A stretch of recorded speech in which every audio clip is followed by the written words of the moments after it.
መንሱር ጀማል ሐሳቤ ተሰርቋል እያለ ነው የሚገኘው። ሲድሮዎች የኔን ሐሳብ ሰርቀው ነው እና አዶናይ እንግዲህ ሲድሮ ብለው ያመጡት። መቄዶንያ የሚባል ብር ሰብስበው የማይጠረቃ ተቋም ምንድነው የምታደርጉት? እናቴ ከገዳም የበላችሁትን 108 ሚሊዮን መጀመሪያ መልስ። ስለዚህ መቄዶንያ ኦዲት ይደረግ ነው። አሁን ሰዎች ቢንቋችሁ፣ ሰዎች አትሰሩም ቢሏችሁ ነገሩ ሳይገባቸው የሆኑ ሰዎች ሐሳብ የሚነዱትን እንስሶች ቢንያምን እንኳን ለመተቸት በመቄዶንያ ዙሪያ ኦሬዲ ክስ መስርቻለሁ። ጉዳዩ ህግ ይዞታል። ብሪ ነውና እማመልስ ከሆነ ይሄው አላህ ምስክሬ ነው። እፖስተዋል። ሰላም ቤተሰብ እንዴት ናችሁ? ያለው ክብሩ ይስፋ ጆሴፍ ነኝ። ለተለመደው በአዳዲስ በወቅቴና በአነጋጋሪ ቪዲዮ ተመልሼላችሁ መጥቻለሁ። ከናንተ የሚጠበቀው እስከዚህ ቪዲዮ መጨረሻ አብራችሁ መቆየትና ለዚህ ቻናል ደግሞ አዲስ ከሆናችሁ ላይክ በማድረግ ሼር በማድረግና ሰብስክራይብ በማድረግ የዚህ ቻናል ቤተሰቡን እንዳይረሳ። በተለይ አዲስ ሆናችሁ ሰብስክራይብ ሳታደርጉ የምትዩ ሰብስክራይብ በማድረግ የዚህ ቻናል ቤተሰቡን እንዳይረሳ። እንደገና ደግሞ ይህን ቪዲዮ በላይክ እንጀምረው። ሀሳብ አስተያየት ካላችሁ ደግሞ ኮሜንት ላይ ማስቀመጥ እንዳረሱ። ወደ ዛሬ ቪዲዮቻችን እንሂድ። አሁን በተሰማ አስደንጋጭ መረጃ በረከት ገበሬዋ በጽኑ ታማለች ተባለ። እንደሚታወቀው በባለፈው ጊዜ በእስር ላይ በነበረ በት ወቅት በፖሊስ ሆስፒታል ሕክምና ስታደርግ እንደነበር ይታወቃል። ነገር ግን በቂ ሕክምና ባለማግኘቷ ምክንያት አሁን የጤናዋ ሁኔታ ተባብሶ አስጊ ደረጃ ላይ እንደሚገኝ ጉርሻ ይዞት የወጣ መረጃ እያሳየ ነው የሚገኘው። ይህም እንግዲህ የደም መርጋት ወይንም ደግሞ ብለድ ክሎቲንግ የሚሉት ህመም እንደሆነ በጽኑም እንደዚሁ አሁን በጦር ኃይሎች ሆስፒታል ክትትል እየተደረገላት እንደሚገኝ ነው እየተነገረ የሚገኘው። በረከት ገበሬዋ ብዙዎች ከስር ከተፈታች በኋላ ስራ ላይ ያላዩዋትም በዚህም ጥያቄ ሲያቀርቡ ነበር። ነገር ግን እጅግ በጣም ከፍተኛ የሆነ ህመም ውስጥ እያሳለፈች እንደሚገኝ መረጃዎች እያሳዩ ነው የሚገኙት። አሁንም ልዩ የሐኪሞች ቡድን ክትትል እያደረገላት እንደሚገኝና ለጤናዋም እጅግ አስጊ እንደሆነ አሁን የወጣው መረጃ እያሳየ ይገኛል። እንደሰማችሁት ነው። በረከት ገበሬዋ በጽኑ ታማለች ማለት ያው እንደሰሙትና እንዳነበብኩ ከሆነ ደግሞ በጣም ከባድና ያው በቀላሉ ደህና ልትወጣ በማችልና የከፋ ደረጃም ካለችበት እስከ ህልፈተ ህይወት ድረስ ሊያደርሳ የሚችል ነውና በጣም ያው ብዙዎች እየተነጋገሩበትና ያው ጸሎት አድርጉላት ልትረዳም ይገባል የሚል አስተያየት እየተሰጠ ይገኛል። የሞቀታው ሰዓት ላይ ልጅቷ ከኤርትራ መጣ፣ ግን አባቷን ፍለጋ ነው የመጣቸው። ለካ እዚህ ከአራቲስቱ ጋር ሄዳለች።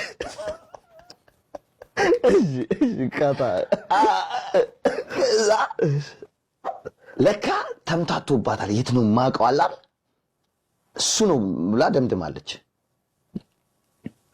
እና ጩፋ ምናምን አለች። አቤት ምራላ ሻራ ባካባታ ባሳካላላ ምናምን አልኳት። ተመርቀቂ ምናምን አባትሽ ሰላሌ ነው ብለኝ ነበር። አራባ ሻላላ ማለት አሳታታ አው ወደ ባለ ሄዶ ወደ ባለ ቀይራላ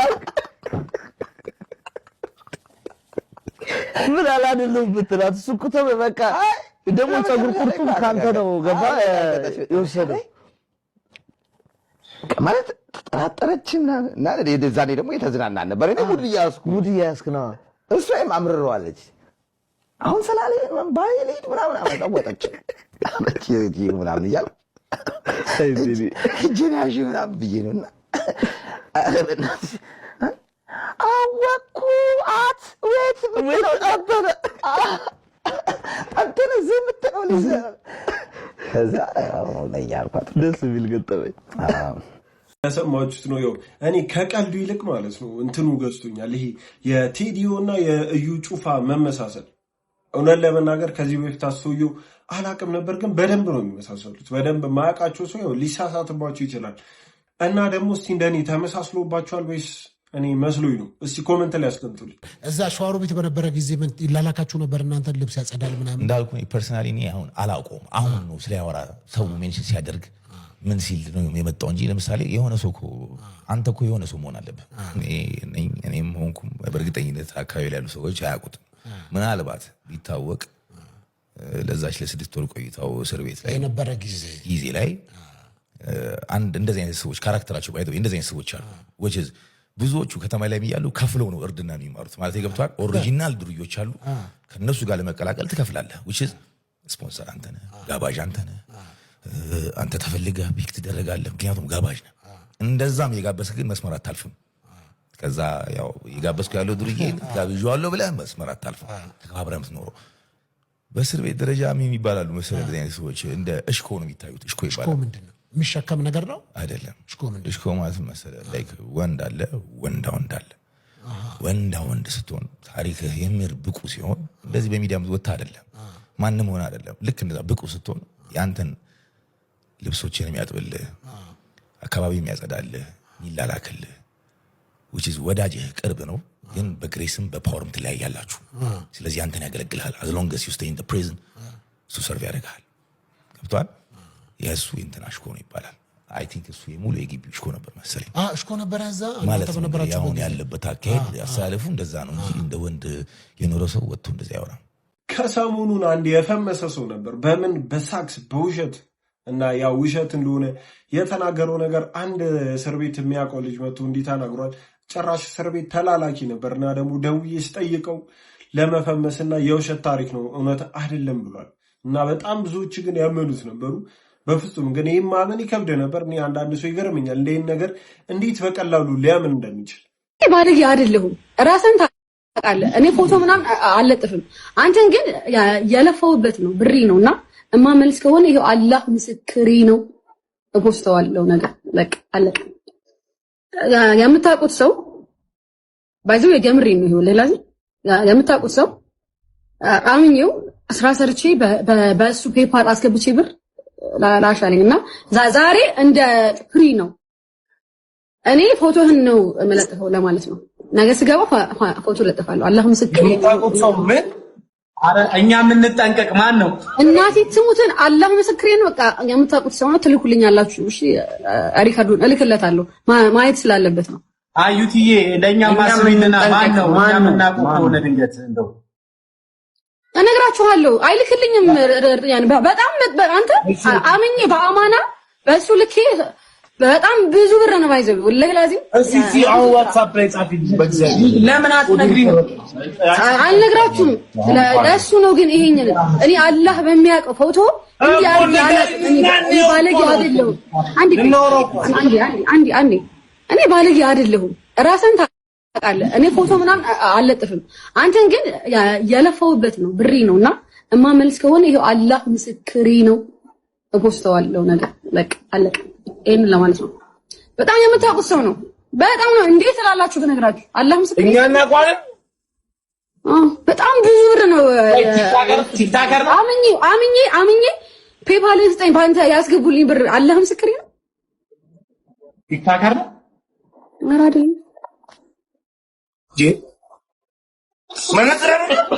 አልፋታም አላህ ምስክሬ ነው ከተፋታው በቃ አንድ አመት አብኛል ስለምን ብዙ ነው እንዴ በጣም ብሬን በቃ አንድ አመት አስጠበቀኝ አንድ አመት ሙሉ ነው እንዳልመለሰልሽ እንደሰማችሁት ነው ዩቲናስ በግልጽ ያው ማንነቱን ባትናገርም ብር እንደተዘረፈችና በጣም ብዙ ብር እንደሆነ ከፔፓል አውጥቼ ሰጥሻለሁ ብሎ እንደወሰደባት ተናግራለችና ብዙዎች ደግሞ በኮሜንት ሜንሽን እያደረጉ በጣም በብዙ ኮሜንቶች መንሱር ጀማል እንደሆነ እየተናገሩ ነው በዚህ ጉዳይ ግን እሱ ምንም አላለም እናትና አባትሽን አስተዋውቂኝ እስቲ ማን ይባላል እናቴ ሲሳይ ገብረስላሴ ትባላለች አባቴ ያሬድ ገብረስላሴ ይባላል ሁለቱም ገብረስላሴ ወንድምና እህት ናቸው አባትና እናት ወንድምና እህት ናቸው አባትና እናት ውሸት እውነት አባትና እናት እህትና ወንድም አይሆንም ናቸው ግን እነሱ ኧረ እኔ መጠየቅ ፈልጋለሁ አለች ማሚ ጥሪልኝሽ እንኳን ደህና ቆየሽ በድጋሚ እንዴት ነሽ እግዚአብሔር ይመስገን ሲሳይ ገብረስላሴ ይባላል ሲሳይ ገብረስላሴ እናቴና አባቴ እህትና ወንድም ናቸው ካላመሽ ምስክር አለኝ ብላ እኮ ነው ዘመይታ አክስቷ ነኝ የአባትና የአባቷ ታላቅ እህት ግን እኔ ነኝ እናቷ አንቺ ነሽ ያሳደግሻት ሴማዬ እኔ ነኝ ያሳደግኩት በቃ እናት ነኝ ለዛ ነው አንቺና ወንድምሽ እስቲ እንደኔ በልጅቷ ንግግር የደነገጠ መጀመሪያ ማለት የምር ነበር የደነገጥኩት እናቴና አባቴ ብላ የአባት ስም አንድ ላይ ጠርታ ከዛ ደግሞ እናቷ ትጠራ ሲባል ትጠራ ምናምን ማለት ያስደነግጣል። ግን ያው ባሰብነው መንገድ አለመሆኑ ደግሞ እሰየው ነው። መንሱር ጀማል ሐሳቤ ተሰርቋል እያለ ነው የሚገኘው። ሲድሮዎች የኔን ሐሳብ ሰርቀው ነው አሁን ሲድሮ ሆነው የመጡት።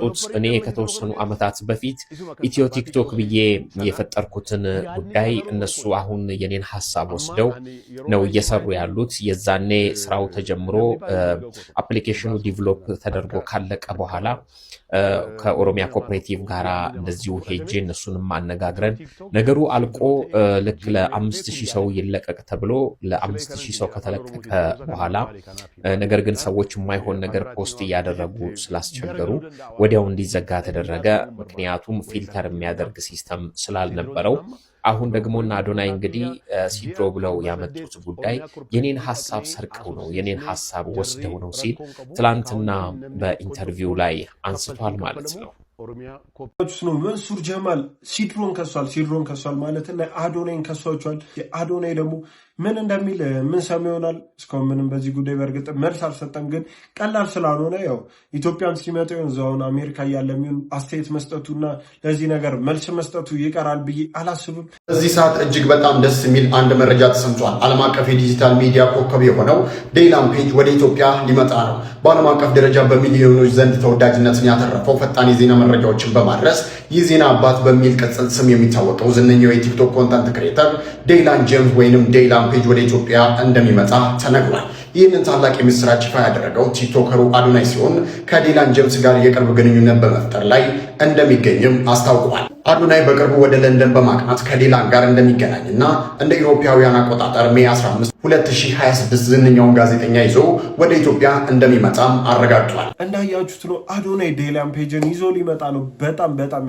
በጣም ብዙ ነገር ሊያስገኝል የሚችል ነው። ልክ እንደ አይሾ ስፒድ መቄዶንያ የሚባል ብር ሰብስበው የማይጠረቃ ተቋም ነብይ ሄኖክ ተደውል ላይ ቀረጻ እዛ መቄዶንያ ነው የሚገኘውና ማን ነው በአሁኑ ሰዓት እርጀንት የሆነ ኒድ ያለው የጋሞ ሰዎች ናቸው።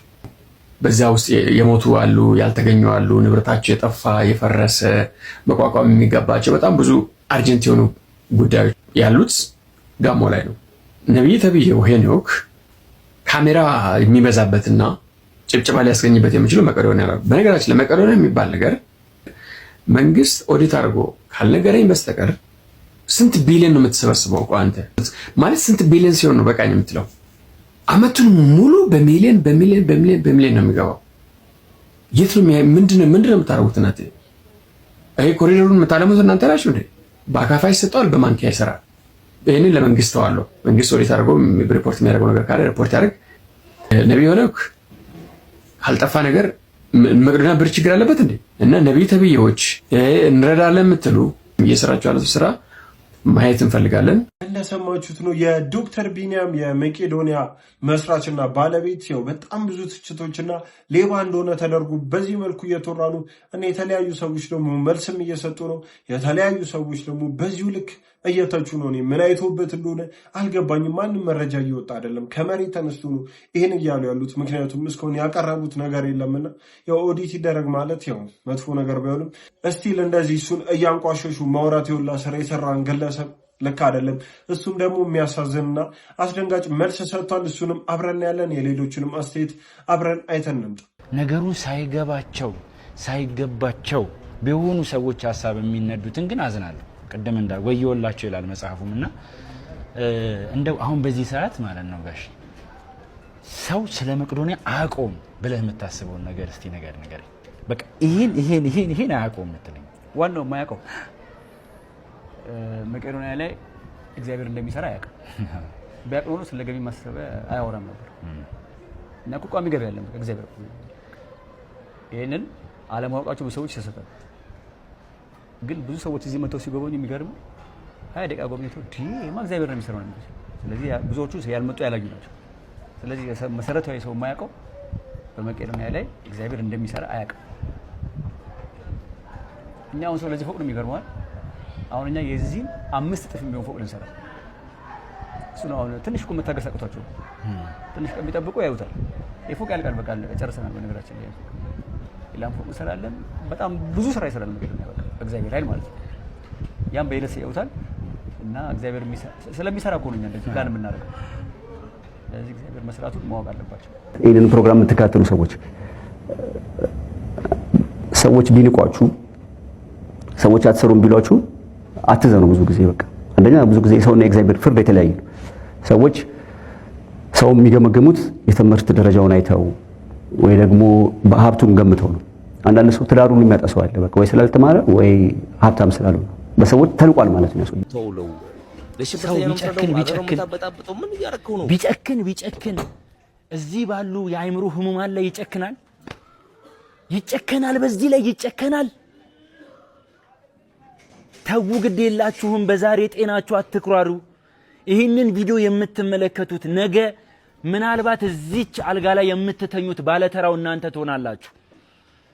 እባካችሁን አንድ ሴራን አከሽፈው ዘንድ እዚህ ሚዲያ ላይ የሚጽፉትን የሚናገሩትን ሁሉ ሴራቸውን አከሽፈው ዘንድ እርዱኝ፣ አግዙኝ።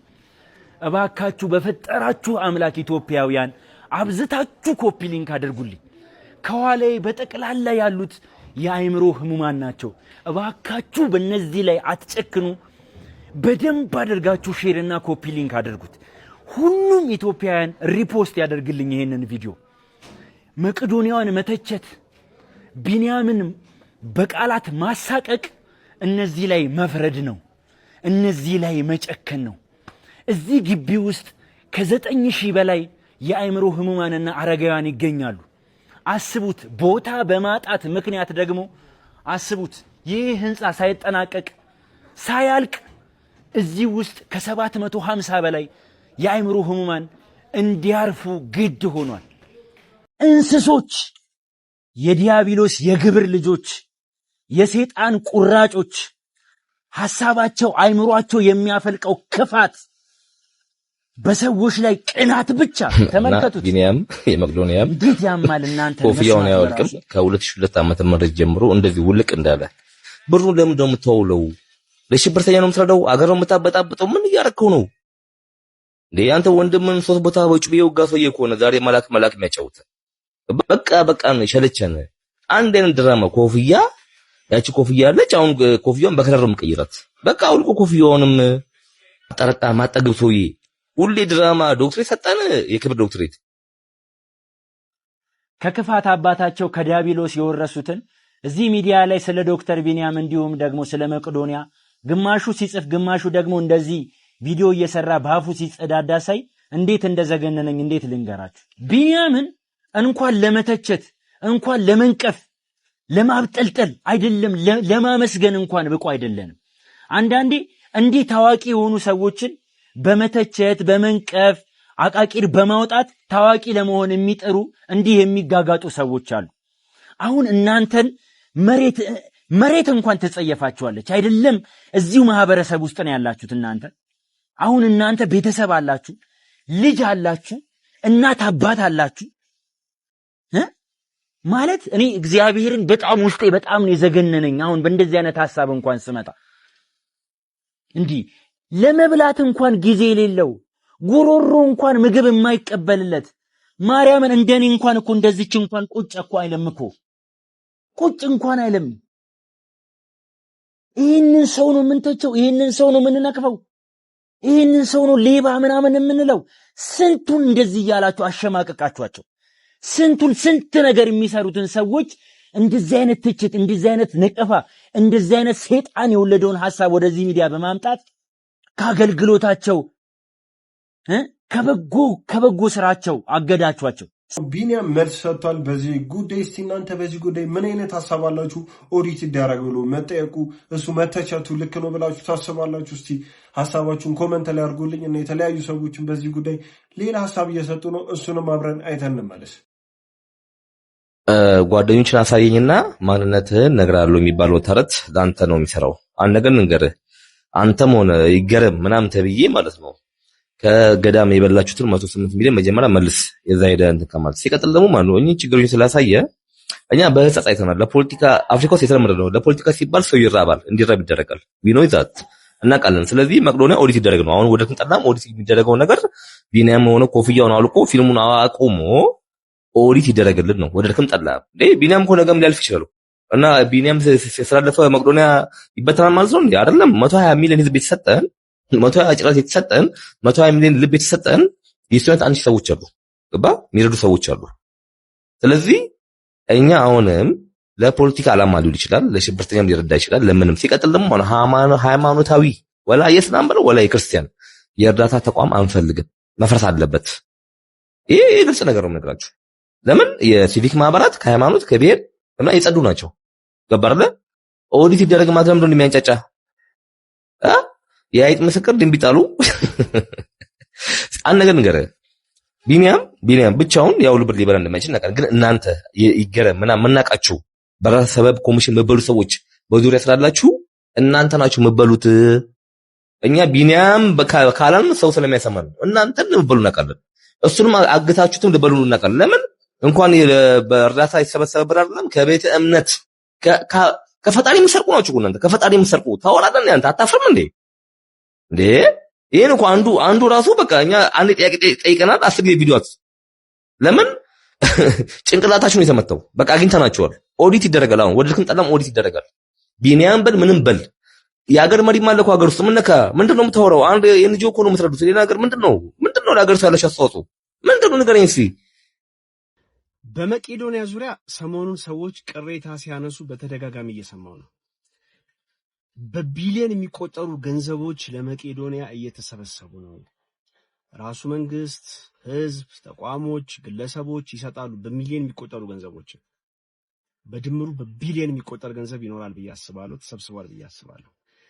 እኔ አሁን ልላችሁ የምፈልገው ነገር እውነታውን ነው። እነዚህ ቅሬታ ሲያነሱ የነበሩ ሰዎች ኦዲት ይደረግ ምናምን፣ እኔ ግን እሱን ሳይሆን ልል የምፈልገው እውነት በአሁን ሰዓት አዛውንቶች ላይ ነው ኢንቨስት ማድረግ ያለብን ወይ? ከ60% በላይ ያለው የኢትዮጵያ ህዝብ ወጣት እንደሆነ እናውቃለን። ይህ ወጣት ከረንትሊ በጣም የተቸገረ ነው። ኢኮኖሚካሊ የደቀቀ ነው። በጤናው የደቀቀ ነው። ሞራሊ ሳይኮሎጂካሊ የተጎዳ ነው። በጦርነት ምክንያት ሳይኮ ውስጥ የገባ ስደት፣ በረሃም ይበላው ባህርም ይበላው እንደ ወጣት እንኳን ደረትና ጡንቻ የሌለው ትውልድ እየሆነ ነው ይህ ወጣት፣ እኔንም ጨምሮ ሞራላችን የደቀቀበት ሰዓት ነው ያለው። ስለዚህ እውነት አዛውንት ላይ ነው ኢንቨስት ማድረግ ያለብን በቢሊዮን የሚቆጠር ገንዘብ ወይስ? አውሮፓውያን በኮሮና ጊዜ ምንድነው ሲያደርጉ የነበረው? ይለዩ ነበር። ህፃናት፣ ወጣት፣ አዛውንት የሞት አፋፍ ላይ ቆመው እንኳን ቅድሚያ ሲሰጡ የነበረው ለአዛውንት አይደለም፣ ለህፃናትና ለወጣት ነው። ለምን? ዚያ ፕሮዲዩሰር አምራች ናቸው። ወጣትና ህፃናት ተስፋ ናቸው። ለሀገር ሊጠቅሙ የሚችሉ ለወገን ሊጠቅሙ የሚችሉ ስትሮንግ አቅም ሊኖራቸው የሚችሉት ወጣትና ህፃናት ናቸው።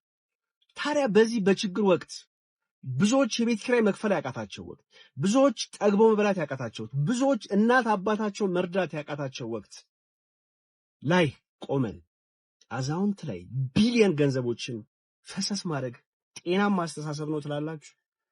እኔ የብዙ ወጣቶች እንባ የራሴንም ጭምር እያየው ያለውበት ወቅት ነው። እኛ ወጣቶች ነን እኮ ነገ አዛውንት ብንሆን። ይህን ሚሊዮኖችን 60 ምናምን ሚሊዮን ወጣት ነገ አዛውንት ሲሆን፣ የተጎዳ ወጣት ነገ አዛውንት ሲሆን ምንድነው ልታረጉለት የምትችሉት? ያኔ 50 መቄዶንያ ልትገነቡ ፕሮዲዩሰር ላይ ኢንቨስት ማድረግ ይሻላል? አምራች ላይ ኢንቨስት ማድረግ ይሻላል ወይስ ኮንሱመር ላይ? ለምንድን ነው ይህን ማሰራት ያቃተን? ስለዚህ የብዙዎች ቅሬታ ነው፣ እኔም ቅሬታዬ ነው። ቅድሚያ ለወጣትና ለህፃናት። እንዳያችሁት ነው ነገሩ የተካረረ እዚህ ደርሷል። ቢኒያምንም እስከ መሳደብ ሌባ እስከመባል ደርሷል። ያ ደግሞ እኔ ልክ ነው ብዬ አላስብም። ያው ነገሮች እስኪታወቁ እሱን እንዲሁ እንደተከበረ ብንቀጥልና ያው ነገሮች ሲታወቁ እሱንም ለመተቸት የሚመቸው ያኔ ነውና ያኔ መተቸት የተሻለ ሀሳብ ይመስለኛል። ነጻነት ሚስት የነጻነትና የሚስቱ ነገር ካበቃ 4 ዓመት ሆኖታል ብለው መጥቷል። አሜሪካ 3-4 ዓመት ሆኖታል ካበቃ ብለው ሲመጡ ጆሮሽን ሰጫለሽ እንደ ሚዲያ ሰው አይደለም። ኦኬ ሰው ምንድነው የምትፈልጉት? በቃ እኛ እንረፍ ዝም ይበሉ። አሁን የገንዘቡን ጉዳይ አይደለም። በጣም ብዙ ቦታ ላይ እያየሁ ነበረ። ምንድነው ጎፈንድሜ ከመጣ በኋላ በገንዘብ ተጣሉ ምናምን ነው። ለምንድነው ከገንዘብ ማንወጣው? ለሰው ስሜት ለምንድነው ማናስበው? ስለ ሰው ስሜት ለምን አናስብም? የሰዎቹ ስሜት ልጁ እኮ ሲያለቅስ ነበረ። የገዛ ቀብራችን የገዛ ለቅሷችንን ተቀማን።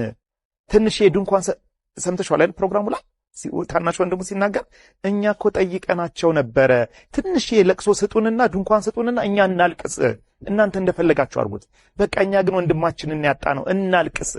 አየሽ እንዴት እንደሚያም ይሄ ያማል። እናልቅስ ብለን ብንጠይቅ ልናለቅስ እንኳን አልቻልንም።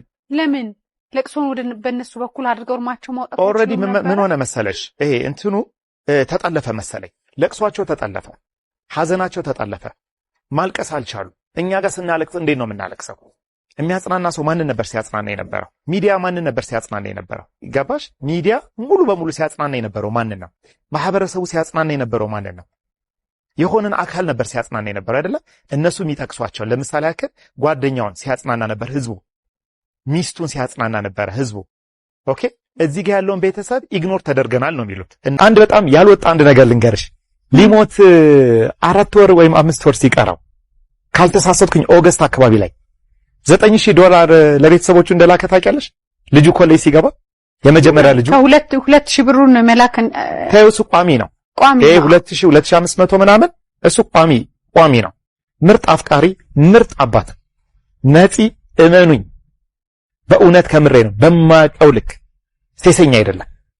በእውነት በአምላኬ ፊት የምነግርሽ የሴት የሚቀያየር ሴት እንትን የሚል አይነት ሰው አልነበረም። ሴሰኛ አልነበረም። አይደለም። ይሄው እኔ በነፍሴ መሰክርለታለሁ ማለት ነው። አልነበረም። አሁን እንደ ወዳጅ ሳቀው ነው የምልሽ። ልብ አድርጉ፣ እንደ ወዳጅ ሳቅ። እንዳያችሁት ነው የነጻነት ወርቅነህን ቤተሰብ ጋብዞ የነበረው ዩቲዩበር አሁን መቅዲሾ ላይ ቀርቦ የተለያዩ አስተያየቶች፣ የሚያነጋግሩ አስተያየቶች ሰጥቷል በዚህ መልኩ እና በጣም የተለያየ ነገር እየሰማ ነው። እኔ ነገር የሚቆምም እየመሰለኝ አይደለም። በጣም ከባድ ነው። ለቤተሰቦቹም ለነፂም በሰላም እያረፈ አይደለም። ይሄ የዞምቢ ከተማ የመሰለ ቦታ የቀድሞ ሶድሬ ሆቴሎች ድርጅት ነው ቢባል ማን ያምናል?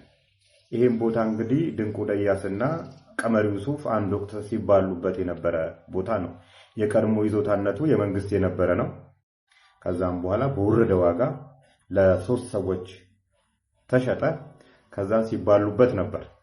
ታርቀው ቀመር ዩሱፍ መግቢያ አካባቢ ያለውን ቦታ የሆነ መዝናኛ ሰርቶ ገንዳ ሰርቶለት ጎዶሎ ቀኖች በ1 በ3 በ5 በ7 በ11 እያለ ጎዶሎ ቀኖቹን የመግቢያ ትኬት የሚቆረጠው ለቀመር ዩሱፍ ነበረ። ሙሉ ቀን ደግሞ ታችኛው የቀድሞ መዋኛ ገንዳ ቦታዎች የድንቁ ደያስ ነበሩ። በሙሉ ቀን 2 4 6 8 10 እያለ እንደዚህ ተከፋፍለውት ነበረ። የማያጠግብ እንጀራ ምጣድ ላይ ያስታውቃል አይደል የሚባል። መጨረሻ ላይ እንግዲህ ድንቁ ደያስ የሆኑ ሪል ስቴት የመሰሉ ነገሮች ሰርቶ ለማስፋፋት ሞክሮ ነበር። ያፈለገ ቢያምር ይሄው ዛሬ አንዲት ሰው ድርሽ ሳይል ቀርቶ የዞምቢ ከተማ መስሎ ቁጭ ብሏል። ያሳዝናል እውነት ለመናገር። ቀድሞ እንግዲህ በተለይ ትምህርት ሲዘጋ ሐምሌና ነሐሴ አካባቢ ተማሪዎች በፕሮግራም የሚመጡበት ቦታ ነው። እሁድ፣ ቅዳሜና እሁድ የረፍት ቀናቶች የመንግስት ሰራተኞች በፕሮግራም ከሩቅ ቦታ ጭምር። በዚህ ምክንያት የአዳማ ከተማ የቀድሞ ናዝሬትን ሞቅ ካረጉ ቦታዎች አንዱ ሶደሬ መዝናኛ ነው። ለአካባቢውን ከተሞች ጥሩ የገቢ ምንጭ የሆኑ ነበሩ። ህፃናት ይታየኛል ታውቃለህ፣ እንደዚህ ከፓን አፍሪካ የሚባለው ቦታ ላይ ጀምሮ እንደዚህ እሁድ እስከ ፖስታ ቤት ድረስ እና ያሰላም መስመር ቀጥታ አዳዲስ ሰዎች ይታዩ ነበር። ህፃናት መዋኛ ገንትን ያረጉ ልብስ ያረጉ ህፃናት አዳዲስ ሰዎች ምናምን ሰላም ስለነበር በጊዜው። በእኛ ጊዜ እንደዛ ነበረ። እኛ እንኳን እሁድ አንሄድም። እሁድና ቅዳሜ ከሰኞ እስከ ዓርብ ርካሽ ነበረ። እነዚህ ኤ ሼፕ ያላቸው ቤቶች ነበሩ፣ ማደሪያ ቤቶች። በተለይ አባድር አካባቢ በጣም ሰው ይበዛ ነበረ በጣም።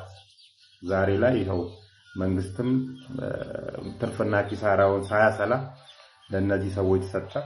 እነዚህ ሰዎች እንደዚህ አድርገውት ቁጭ አለ። አንድ ሰው ዝር አይልበትም።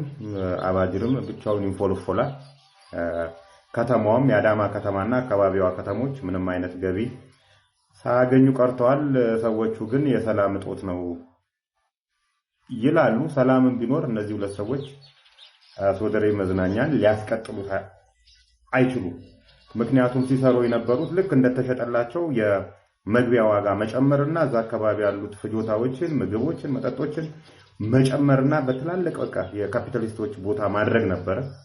በተለይ አባዲር ለሕክምና ጭምር የሚታዘዝበት ቦታ ነው። ብዙ ሰዎች እዛ አካባቢ ሄዱና የዳኑ ሰዎች ብዙ ነበሩ። ያሳዝናል።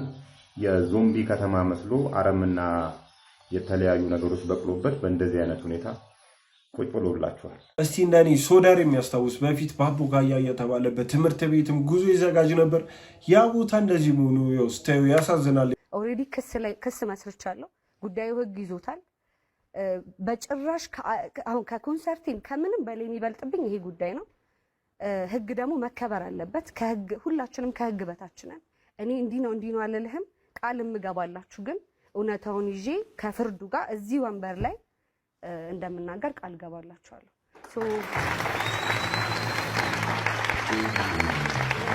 ስለዚህ ይሄ ለብዙ ሰዎች መልስ፣ ለብዙ ሰዎች ትምህርት ስለሚሆን ህግ የያዘው ጉዳይ ነው። እንዲህ ብዬ መናገር አልፈልግም፣ ግን ቃል ገባላችኋለሁ። ውጤቱን ይዤ እዚህ እመጣለሁ። የብዙዎች ጥያቄ ስለነበረ ነው። ምክንያቱም አዲሱ ሲኒማ ላይ አብራችሁ ሰርታችኋል። ጎን ለጎን ደግሞ የሆኑ ሰዎች ደግሞ በዚህኛው መንገድ እንዲታወቅ ጉዳይ ይፈልጋሉና አሁን እንደነገርሽኝ ከሆነ በጉዳዩ ላይ በቃ ጠለቅ ያለ አስተያየትና ምላሽ መስጠት የምፈልገው ከፍርድ በኋላ ነው አይነት ነው ምላሽ። ምክንያቱም ይሄን ነገር ወጥተው ፊታቸውን ሸፍነው ወይም ሌሎች ሰዎች ቀላል ነው፣ ግልጽ አድርጌ የምነግራችሁ እውቅና ፍለጋ ነው፣ መታወቅ ፍለጋ ነው። እኔ ደግሞ ለነሱ እውቅናቸውን ፌመስ እንዲሆኑ እድል መስጠት አልፈለኩም እንጂ የዛን ዕለት ይሄ ተወራለት በጣም የሚሰቀጥጡ ማስረጃዎች እጄ ላይ አሉ። በጣም ነው የምነግርህ እና እነሱን አውጥቼ እነሱንም መና ማስቀረት እችላለሁ። ግን ለምን በዛ ልክ እኔ ስወርዳለሁ? ህግ አለ፣ ሀገሪቱ በህግ ነው የምትተዳደረው። ስለዚህ ወደ ህግ ቀጥታ ነው የወሰድኩት። ስሜ ያላግባብ ጠፍቷል፣ ያላግባብ ጠፍቷል። እና ይሄ ደግሞ ልክ አይደለም። ለሌሎችም ትምህርት እንዲሆን ስለምፈልግ ይሄን ጉዳይ በዚህ ሰዓት ከሁሉም ነገር ቅድሚያ የምሰጠው ይሄ ነው። አብረን የምናየው ነው። ሞኒካ አዳነ ክስ መስርታለች። ያው ሰሞኑን በጣም መነጋገር የሆነ ነበር። የሰው ባል ቀምታ አብራ ሆናለች የሚባል ወሬ በጣም እየተወራባት ነበር። ለዞም ከትልቅ አርቲስት ጋር ያ ነገር ውሸት እንደሆነና ያው የሱ ሚስት አይ ቲንክ ያን ነገር ያወጣችሁ መታ እሷ ላይ ክስ እንደመሰረተችና ከሁሉም ነገር አስቀድመኝ ነገር እንደምታስጨርስ ተናግራለች። ታውቃላችሁ ቂጧን ምናምን እንዲሳተኩ ተጣመመ ጋይስ ጠፋች። እኔ ወደ ቀመን ብያቸዋለሁ። ከሆነ ጊዜ በኋላ ሴሌብሪቲዎቻችን ቂጣቸውን የተሰሩ ሰዎች ሎጊን ብለው ነው ከሶሻል ሚዲያ የሚጠፉት አላልኳችሁም ብያለሁ። ትዝ ይላችኋል ጋይስ፣ ትዝ ይላችኋል። ሎጊን እያሉ ነው እስኪስተካከሉ ተስተካክለው እስኪመጡ ድረስ ሎጊን ብለው ይጠፋሉ ከሶሻል ሚዲያ ሎጊን ይላሉ። እና ጋይስ አንዷ ተጣመመ አሉ፣ ተጣመመ፣ ተዛናፋ ሎጋውት ሎጊና ያው ሴም የኔ ፍቅር ሎጊንም ሎጋውትም ሴም። ሎጊን ሎጋውት ሶሪ ሎጋውት ነው ሶሪ ይቅርታ። ሎጊን ሲሉ ይገባሉ ያለ መማር